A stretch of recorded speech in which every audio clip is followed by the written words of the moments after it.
Is the idea that healthcare is a human right, not a privilege, a radical idea? I don't think it is. It's not. And the truth is, we are the only major country on earth. Many people don't know this. We're the only major country on earth not to guarantee healthcare to all people as a human right. And yet we end up spending almost twice as much per capita on healthcare. The function, and you can argue with me if you want, but the function of the current healthcare system is not to provide quality care to all. It is to make tens of billions of dollars in profit for the drug companies and the insurance companies. In today's video, we're looking at a video from 5 years ago when Bernie Sanders blew Joe Rogan's mind on the US healthcare system. This wasn't some boring policy talk. Bernie shocked Joe with how bad things really are in America, from insurance companies profiting off human suffering to the US spending twice as much per person as other countries and still leaving millions uninsured. Joe's MAGA-leaning mind got hit with a dose of reality he clearly wasn't ready for. And what made it powerful wasn't just the facts. It was how calm, clear, and relentless Bernie was. He broke it down in plain language, no BS, and made a solid case for Medicare for all that Joe couldn't really argue with. So let's dive in and watch how Bernie Sanders educates Joe Rogan in this video. That's the function. If you go to Canada, and I live 50 miles away from the Canadian border, you have major heart surgery. You're in the hospital for a month. Do you know what the bill is when you get out? Zero. You got it. You go to any doctor you want. You don't have to take out your wallet. And yet they guarantee health care to all of their people, and they spend one half of what we spend.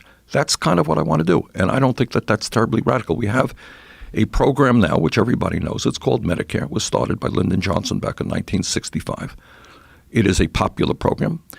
All that I want to do over a 4-year period is to expand it. Today, eligibility age is 65. I want to take it down to 55, 45, 35, everybody over a 4-year period. That's about it. And I want to expand benefits to include dental care, hearing aids, and eyeglasses as well. That's about it. Not too radical. That doesn't sound radical at all. Now, when you say that Canada spends less, obviously they have less people. You mean less per capita? Yes, half per capita. Half exactly, per capita. And the quality of care is as good or better. Do they have problems? Yeah, they have problems. Everybody has problems. But overall, the healthcare experts will tell you the quality of care there is as good or better than it is in our country. So what's the hurdle? Okay, I'll tell you exactly what the hurdle is. The hurdle is exactly the same thing as in every other aspect of our lives. It's the power of money. All right, listen to this. Over the last 20 years, the drug companies alone have spent $4.5 billion in 20 years on lobbying and campaign contributions. That's what we're up against. The knowledge, and I mark my words, within a short period of time, you will see TV ads in California, all over this country, demonizing Bernie Sanders. He wants to do this terrible thing to you. He wants to do that. They have unbelievable amounts of money, and politicians are frightened of that power. I'll give you one example. Back in 2016, I got involved here in a little way with an effort on the part of the nurses to control the cost of prescription drugs in California. You may recall that effort. I do.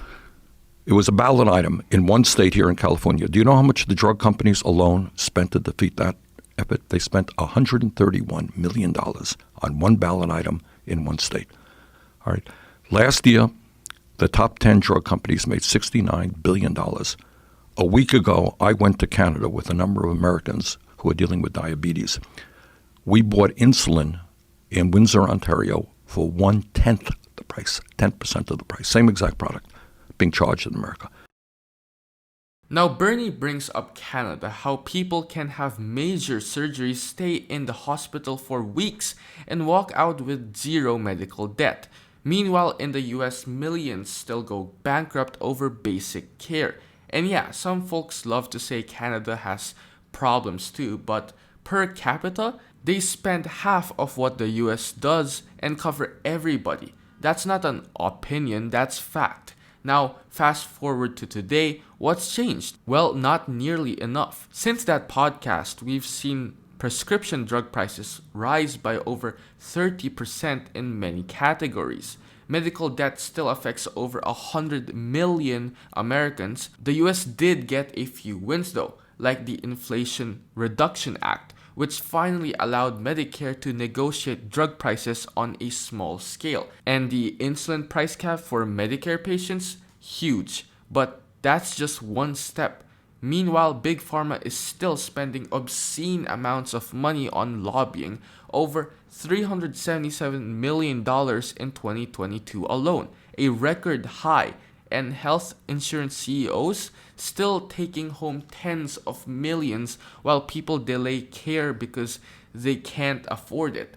And what about Bernie's Medicare for All push? Sadly, still stalled. Politicians are still scared of the same ad blitzes Bernie warned about. And he's still right. If you so much as whisper about taking profits away from the healthcare industry, they'll throw $100 million at TV ads before you can finish your sentence. So you got drug companies that are engaged in collusion and in price fixing, who are incredibly greedy. And the result is many elderly people, many working people simply cannot afford the medicine they need. It's unbelievable. And the reason for all of that stuff is we are the only country in the world that does not negotiate with the drug companies. They can charge you any price they want. And that has to do with the fact that we don't have a national health care program. Medicare is not negotiating, etc. Is this something that can really be implemented inside of 4 years? Yeah, I mean, it seems surely. like it's an enormous endeavor. Well, I want you to think back, Joe. In 1965, you had Lyndon Johnson as president. And by the way, this idea of national health care, this has been talked about literally since Teddy Roosevelt. This is not a new concept. Healthcare is a human right. That's what Teddy Roosevelt was talking about. That's what FDR was talking about. Harry Truman was talking about it. Kennedy was talking about it. Kennedy got killed. Lyndon Johnson picked up the mantle. And their idea was, according to people in their administration, we'll start with the elderly who are most impacted by healthcare costs and sickness. We'll start, and they did. In 1965, without the technology we have today, they implemented Medicare. 19 million people, elderly people, signed up in the first year. So if you could start a brand new program and have 19 million people sign up with a technology that is way, way behind where we are today, why can't we, over a 4-year period, simply expand that program? I don't think it's such a difficult operation. So when you talk about the drug companies and the lobbyists and the enormous amount of money that they spend, does this exist anywhere else other than the United States, lobbyists on that level? No, of course not. And the reason, in Canada, what you have is you have a national health care program and so forth. And they sit down and, they negotiate with the drug companies. They have their own approach. But every other major country on earth says to the drug companies, of course you can't charge us any price you want. This is a reasonable price. Tell me what your profits are, what your expenditures are. This is a price. For us, you can walk in, if you have an illness, you could walk into the pharmacy tomorrow and the price has been doubled. And you say to the pharmacist, what happened? He said, they just raised their prices. They could do it any day they want, any price they want. Now, at the time, Bernie was pushing hard for Medicare for all, and he laid out why expanding Medicare like in 1965 isn't some pipe dream. He pointed out that back then, with no internet, no modern databases, and zero tech infrastructure, they signed up 19 million seniors in 1 year.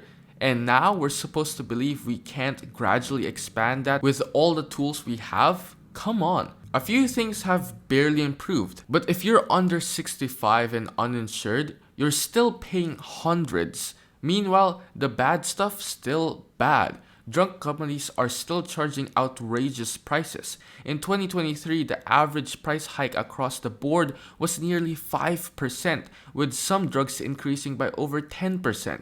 And lobbying, even worse. In 2022, like I said a while ago, Big Pharma dropped over $377 million on lobbying, more than any other industry. So when Bernie said back then that the function of our healthcare system is not to provide care but to make profit, he wasn't exaggerating at all. He was stating a fact that's only become more obvious since. Now, lobbyists are, in general, when people talk about lobbyists, it's an unattractive term. We think of it in terms of a negative. We don't think of, oh, thank God there's lobbyists. We think, wow, there's someone with enormous amounts of money using that money to gain influence on politicians, and it shapes regular people. It shapes our lives mostly in a negative way. This is the way most people look at it. I'm not saying it's correct. Why do we have that system in place? Like, why do we have lobbyists? Why is it legal for someone to spend exorbitant amounts of money to affect our civilization, to affect the way our culture works? All right, now you're taking us into a whole new area. Yeah. All right, let's look. All right, let me Yes. detour and I'll Please come do. back. Please okay. do. All right. Today in America, you got 3 people owning more wealth than the bottom half of the American society. You don't see that on television too much, do you? No, you don't. 3 people. You got the top 1% owning more wealth than the bottom 92%. Listen to this. This is a statistic we recently saw. Came from the Federal Reserve. Over the last 30 years, the top 1% has seen a $21 trillion increase in their wealth. The bottom half of America has seen a $900 billion decline in their wealth. So what you have in America today is a relatively small number of incredibly wealthy people. And I deal with these guys every day. People say, oh, we're talking about rich. You don't know what rich is, what multi-billion-dollar operations are. Incredible power over our society. And if you are the pharmaceutical industry, and last year 10 companies made $69 billion in profit, you're sitting around right now saying, all right, that's great. How do we do better next year? What strategy do we have? We're going to put a lot of ads on. We're going to work with during the CNN debate that I participated in recently, in the debate, right in the middle of the debate, the drug companies and the insurance companies had an ad telling how bad Medicare for all would be. So they're smart guys, and they use their power over politicians. They use their power over the media. They spend billions of dollars on advertising on media to make sure that they make as much as they can in profit. But it's not any different with Wall Street. It's not any different with the fossil fuel industry or the prison industrial complex.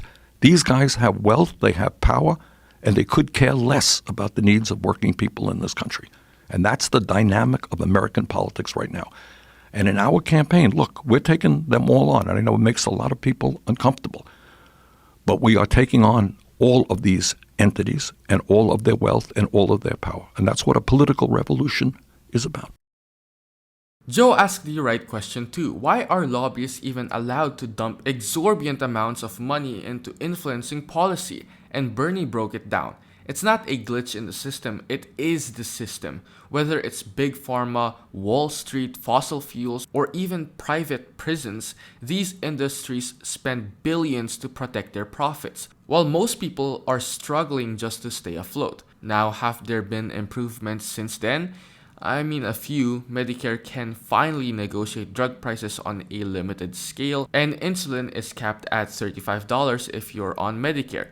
But outside of that, the system's still rigged. What Bernie was trying to say to Joe and to all of us is that we don't fix this by tweaking things around the edges. We fix it by taking on the power structures that are profiting off our pain.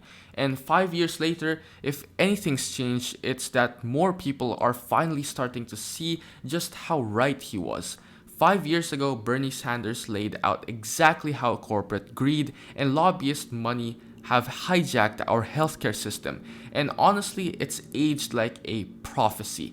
Drug prices are still outrageous, wealth inequality has gotten worse, and Big Pharma is making record profits while millions struggle to afford basic care.